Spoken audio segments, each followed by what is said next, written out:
दुनिया भर में जहाँ टेक्नोलॉजी ने अपने पंजे गाड़े और एक आम आदमी के लिए बहुत सी सहूलियत फराहम की गई हैं, वहीं इंसान की जानिब से इस बात का तसव्वुर लिया गया कि क्यों ना लेन देन के कारोबार को भी डिजिटलाइज कर दिया जाए, जिसके बाद ई कॉमर्स या क्रिप्टो का मावे वजूद में आना कोई अनोखी बात नहीं है।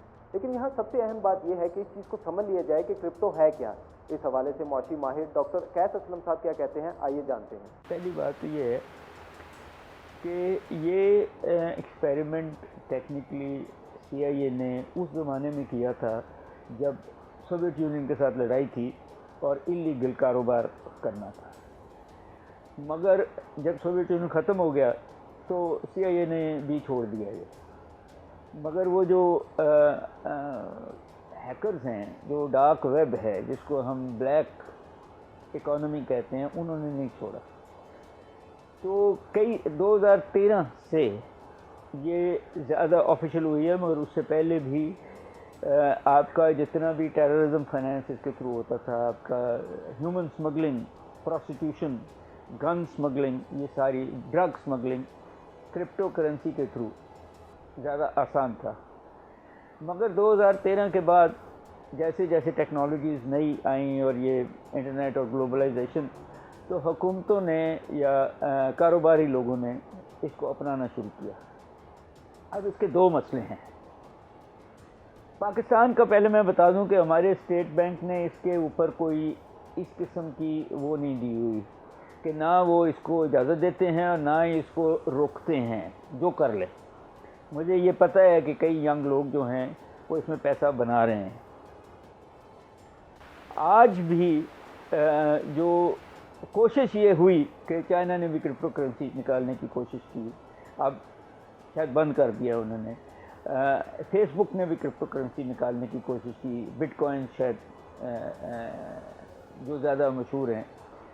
अब जहाँ ये ऊपर गया है इसका ग्राफ, वो ये है कि एलन मस्क ने कुछ महीने पहले अपनी सारी इन्वेस्टमेंट इसमें कर दी और फिर जब पैसे बन गए तो निकाल ली, और ये $60,000 पर बिटकॉइन गया और अब ये वापस फिर आया था 34,000 में। मगर आज की खबर ये है कि ये 60,000 पे फिर से चला गया है। अब जो बात है उसमें दो तीन बातें बहुत ज़रूरी हैं। तीसरी बात जो है वो ये है कि इसको माइन करना, मुझे टेक्निकली नहीं पता कि वो माइन कैसे करते हैं, मगर मुझे ये पता है कि इसके माइन करने के लिए एक शहर जितनी बिजली इस्तेमाल होती है। लंदन में भी लोगों ने माइन किया और पकड़े गए क्योंकि एक ख़ास 2 घरों में उस शहर जितनी बिजली इस्तेमाल हो रही थी। चाइना ने भी इसको यूज़ किया, मगर उसको अब बिजली का क्राइसिस आया तो उन्होंने बंद कर दिया है। तो इसका एक बहुत बड़ा इशू ये है कि इसकी, मुझे एज ए साइड के टेक्नोलॉजी का नहीं पता, मगर ये मुझे पता है कि इसमें बहुत ज़्यादा बिजली इसको माइन करने में लगती है।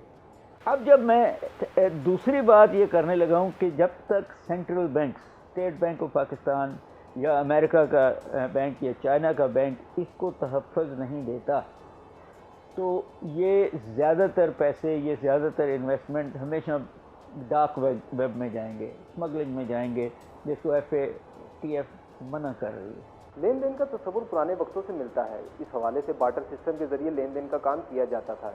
आप इसकी मिसाल ऐसे ले सकते हैं कि अगर आप किसी दुकान पे जाएं और आपने चावल खरीदने हो तो बदले में आपको अपने पास मौजूद कोई चीज़ उसको देना होगी। वक्त का पहिया घूमा और बार्टर सिस्टम की जगह करेंसी रेट मुतारिफ करवाया गया, जो किसी भी मुल्क की पहचान है। इस हवाले से आप ये भी बात कह सकते हैं कि कौन सा मुल्क मुआशी तौर पर कितना मजबूत है, इसका अंदाज़ा उसके करेंसी रेट से लगाया जा सकता है। लेकिन अब मौजूदा दौर में तमाम चीज़ें एक हौज में आके बंद हो गई हैं और क्रिप्टो ने तमाम करेंसीज और तमाम कंट्रीज़ को एक सफ में ला के खड़ा कर दिया है।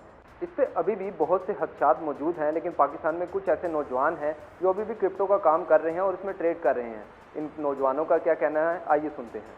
क्रिप्टो का तरीका आसान है बिल्कुल।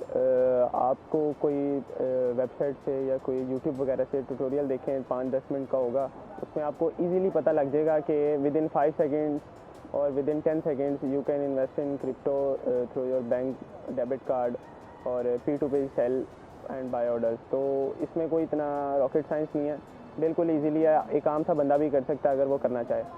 तो रही बात इसमें ट्रेड किस करेंसी में होती है, तो ये US डॉलर्स में इसमें सारी ट्रेडिंग होती है और जो क्रिप्टो करेंसी है ये बेसिकली बनी थी 2010 में, और सबसे पहला कॉइन था बिटकॉइन, और बिटकॉइन को क्रिप्टो करेंसी का फादर कहा जाता है। एंड जो बाकी सारे आल्ट कॉइन्स हैं वो बिटकॉइन को फॉलो करते हुए बने थे। बिटकॉइन एक ऐसी चीज़ है कि जिस तरह गोल्ड है, गोल्ड अगर आप आज सपोज करें कि 1 लाख रुपए का तोला है, तो अगर आप उसको लेकर रखते हैं तो वो आने वाले साल में वो 1,20,000 का भी हो सकता है, 1,50,000 का भी, वो आपकी होल्डिंग पावर है, आपने उसको होल्ड किया हुआ है। इन केस आप बिटकॉइन होल्ड करते हैं तो बिटकॉइन एक ऐसी डिसेंट्रलाइज चीज़ है जो ये किसी के हाथ में नहीं है, कोई माफिया इसको नहीं कुछ कर सकता अपनी मर्जी के अलावा। यानी कि अगर आप कोई जिस तरह गोल्ड में माफियाज बैठे हुए हैं, मिनिस्टर्स सेनेटर्स बैठे हुए हैं, दुनिया में बड़ी बड़ी गेम्स हो रही हैं गोल्ड के प्राइस को अप एंड डाउन करने के लिए, क्रिप्टो में ऐसे कोई चीज़ नहीं है। हर आम बंदा है, ये हम लोगों के हाथ में है। वो डिसेंट्रलाइज का मतलब ये है कि इसका कोई सेंट्रल नहीं है, कहीं किसी बैंक में रिजर्व नहीं है। ये हर बंदे के पास, अगर मेरे पास है बिटकॉइन का कुछ हिस्सा, कुछ पार्ट है, तो वो मेरे पास ही है, उसका कोई लिंक नहीं है किसी बैंक से या उसके प्राइस का नहीं है। मैं उसका सेल ऑर्डर लगाता हूँ, अगर मैंने फॉर एग्जांपल 1000 का बाई किया है या $1000 का बाई किया है बिटकॉइन, तो मैं अगर उसका सेल ऑर्डर $1500 भी लगा रहा हूँ तो मुझे कोई कह नहीं सकता कि आप क्यों इतना महंगा लगा रहे हैं या इसकी तो मार्केट वैल्यू नहीं है। वो मैं होल्ड करूँगा, वो होल्डिंग में जाएगा। राइट नाउ बिटकॉइन ने कल ही अपना ऑल टाइम हाई ब्रेक किया है $65,000, लेकिन मई में बिटकॉइन ने करेक्शन ली थी, ऑलमोस्ट $29,000 को टच किया था $62,000 से। तो मैं भी एज ए ट्रेडर मैंने भी लॉस बेयर किया। तो लेकिन ये नहीं है कि इसमें कि आप अगर आप में सब्र नहीं है तो आप नहीं कर सकते। मैं 62,000 मेरा पोर्टफोलियो जो था वो -70% हो गया था, वो प्रॉफिट की बजाय -70% में चला गया था, लेकिन सब्र से काम लेना पड़ा। लेकिन वो ये है कि कल पोर्टफोलियो मेरा फिर प्लस हो गया। क्रिप्टो करेंसी के आने से मिडल मैन का किरदार भी मुकम्मल तौर पर ख़त्म हो गया। ये मिडल मैन का किरदार क्या था उसको समझने के लिए एक मिसाल देते हैं। मसलन कि आप किसी दुकान पे जाएं और वहाँ से कोई चीज़ ख़रीदें तो अमूमन आप ट्रांजैक्शन जो है वो डेबिट कार्ड, वीज़ा कार्ड या फिर बाय हैंड करते हैं।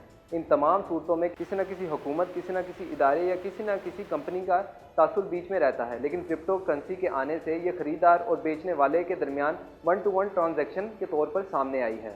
इस हवाले से ऐवान बाला हो या ऐवान ज़री, आजकल तमाम तर चहमगोइयाँ जारी हैं।